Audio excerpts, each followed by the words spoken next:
hope you enjoyed that video. I find that there's some that are really good at introducing the whole subject, and that was one of them. Now, what I'd like to do is talk about all the different phenomena, and I didn't want to waste your time or mine writing all this up on the board, so I just wrote it out for you right there. Now, there's a lot here, and over this time that we're going to be together, you're going to hear more and more stories about different parts of these phenomena. So you may not have heard any of them, some of these yet, but you will, okay?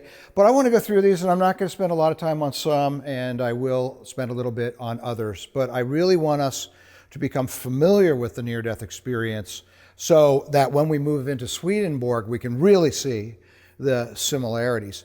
So anyway, part of this I want to say in the beginning is they talk about ineffability, and that is it's difficult or almost impossible to explain, to adequately explain what you are experiencing. There are no words. People try to put it into words, but it's such an otherworldly experience. And as you will see, Swedenborg also says this again and again. I can't really put this into words, but I'll give you something similar or things like that.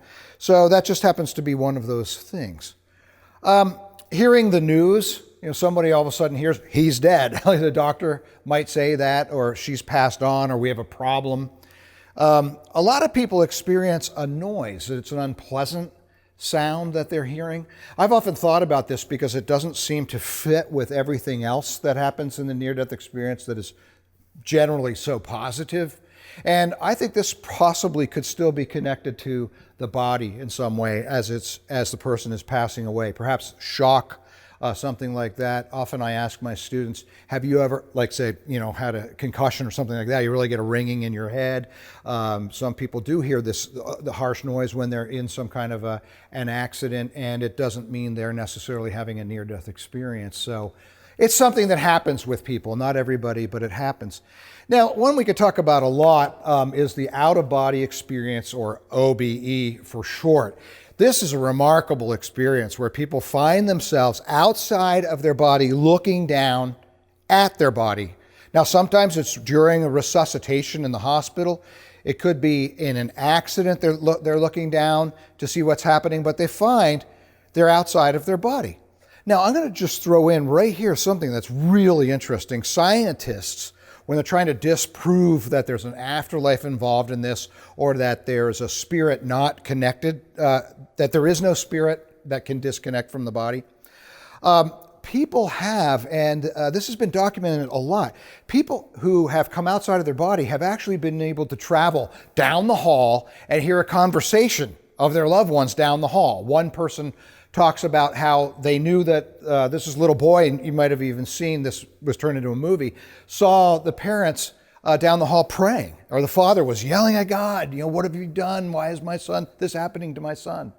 There's another account that we are going to hear later where this woman, as a girl, was able to relate what her her mother and father and grandmother were talking about in the lobby, or getting something to eat on several different floors down from where she was.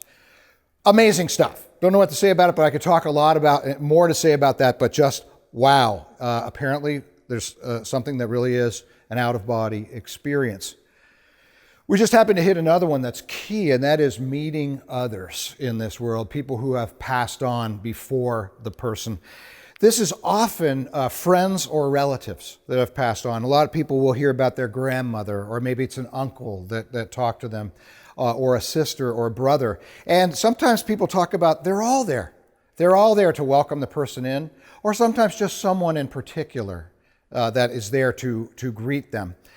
Sometimes it's not a friend or a relative, but a guide that will be with them and show them the way. And we're going to talk a little bit about that later on too, what these guides are that people experience. So there are different kinds of people that come to them, but they are people that they clearly recognize have passed on, and they are there to welcome them into this new world with incredible love, acceptance, and a friendship and bond.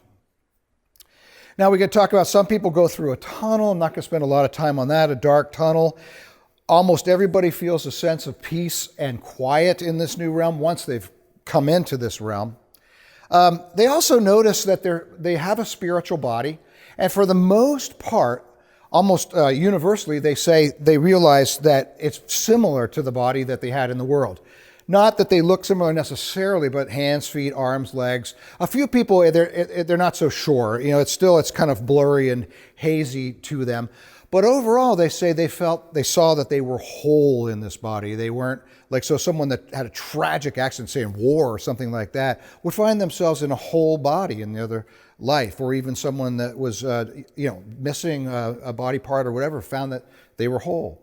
We'll see later on there are even people who have been blind in this world that have actually said they saw something in this other world. Helen Keller had an experience like that too, if you want to look that up. Keener senses, they could, everything seemed to be more heightened. No sense of time and space. It's just things, again, like that out-of-body experience. Whoosh, they could be right down the hall, things like that. But also time just seemed to be absent. Everything just seemed to be in the now for them. No sense of time. Lucid thoughts is another one, and again, we'll see that Swedenborg talks about this. Well, actually, a lot of these things. But when they're in this realm, especially when they're in the presence of this being of light, we will see, they just have this sense that they can understand so much more than they did in the world. Like their mind has been freed. So some people say, I finally got it. I finally understood the whole picture while I was there. And Swedenborg talks about that as well. But then they say when they come back into their body, they're not able to hold on to it anymore. It's like, coming back into this dense brain or whatever. They can't keep those big images. And they're like, oh, wait a minute, I had all the answers. And I'm just giving it away now. Swedenborg says almost the same thing. Like, I was indignant. I couldn't remember when I came back into the body I knew I understood everything when I was in this spirit. Some people go through a life review. That can happen with, I think I should say a little bit more about the being of light first, okay? People meet this being of light, and this being of light is said to emanate pure love and pure understanding to the person. Talks about that the love is like a warmth coming forward, like a sun, a warmth coming forward to them. And that understanding, that's what enlightens them, that light that shines inside of them. And this being, they said, has a definite personality. It's not simply a light. They said, it has a definite personality. In fact, some people said the being of light seemed to have a sense of humor, kind of a little bit of a joking around with them at times, but very, very much there for them in every circumstance. A lot of people have identified that being as a divine being. What we find is different people identify it in different ways according to their own belief system. And for that matter, someone that doesn't believe in God, well, they don't name it any religious figure. They just say it was a being of light. Now, this being often takes them through a life review. Now, it could be the being or it could be a relative, but oftentimes it is the being. And these life reviews are different. Everybody says it's a panoramic, very real life review, and they're watching it from like a distance, watching themselves as a child, as a teenager, as growing up, whatever, all the way through their lives. For some people, they see the whole thing instantaneously. Boom, there's my life. And we have that expression, oh, I saw my life pass before my eyes, and we wonder, oh, is this related? And some people just see highlights of their life. And when it's done in the presence of this being of light, there is no judgment. This is one place, when we look at all the different religions or philosophies, there's usually some sort of judgment going on there, at least, or an accountability or something. With the near-death experience, it seems there is no judgment whatsoever. Like the being's like, everything's a learning experience. Now, the being also, though, does ask, have you learned? Very nicely and beautifully, have you learned to love? Have you learned to grow wise? But it's so much more. It's almost like, did you have fun at camp? Kind of thing. What did you get out of today? Very, very positive. So the review is positive. Even some of the negative things they see as something of a learning experience, and they don't have the emotional charge that they may have in this world. Thought transfer is another one that people have. The being of light doesn't necessarily talk to them in a voice, but there's just a transfer of thought. Oftentimes people will say when they are talking to a a relative or a friend in this other world, that there's simply again, no words used, but just this simple understanding of what a person is saying. And sometimes there is a voice, but there's something so much deeper in being able to understand and communicate in this new world.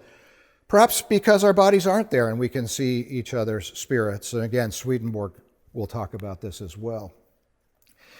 They talk about feels like going home. I already mentioned that the love and warmth surrounding them is incredible. And now for some, now this is for people who have had the near-death experience, and you can see why. A lot of them say they came to a border or some kind of limit. They knew if they went past it, perhaps they weren't going to come back. At least that was the theory early on in Moody's book. And so this border or limit could be different things. Sometimes it's a door. It could be a fence. It could be a body of water. A lot of different things. A mist. And they felt like if they crossed over through that they would not be coming back. But that's particular to the near-death experience, obviously, because these people do come back. So we don't really know what happens to those who don't. We could surmise that they go through this border and they're into the other world permanently. Now, also, again, these are, this is all about near-death experience. Coming back, they come back, they have a story to tell, and there is a huge, strong effect on their lives. In the early days, it was hard for people because people hadn't heard about the near-death experience, and it would be very hard to tell of this crazy thing that happened to me. Today, it's so much more accepted, even in the medical world, that it happens, that people can talk about it more easily. But also they do get this sense of, some people, a sense of peace. Some people do tend to, over time, have more of an awareness and almost a sensing of what is happening with other people and how they're feeling, something that seems very useful. But the one thing that they all share in common is that they don't fear death anymore. So no matter where they are on the spectrum, of what they're experiencing afterwards, they all share that. I don't fear death. I've been to the other side, and I know there is no such thing as death. Now, just wanted to point out one thing to you that's very interesting, and that is that Swedenborg talks about all of these except for the noise, the tunnel. Now, obviously, one more that I want to put down here, and that is the border or limit. He doesn't talk about those. And now you could say coming back, because Swedenborg talks to us about his experiences, and he tells others, and it had an effect on his life. But, that's pushing a little bit. But the only ones really are the noise, the tunnel, and the border or limit. Excuse me. And it seems like I'm missing one. Oh, yeah. This is a dumb one, but hearing the news, obviously, that's something that happens with the near-death experience. Swedenborg doesn't talk about somebody hears the news when they pass away. They come into this other world and they start their experience there. Now, what I'd like to do is I would like to show you another video, which really, again, illustrates so well what we're talking about here, and you'll see some of the phenomena that we just talked about. It's a teen who had a near-death experience, and it's very sincere and really powerful to watch. So we've got a link, and if you turn to that and look at it, and I'll talk to you when you get back.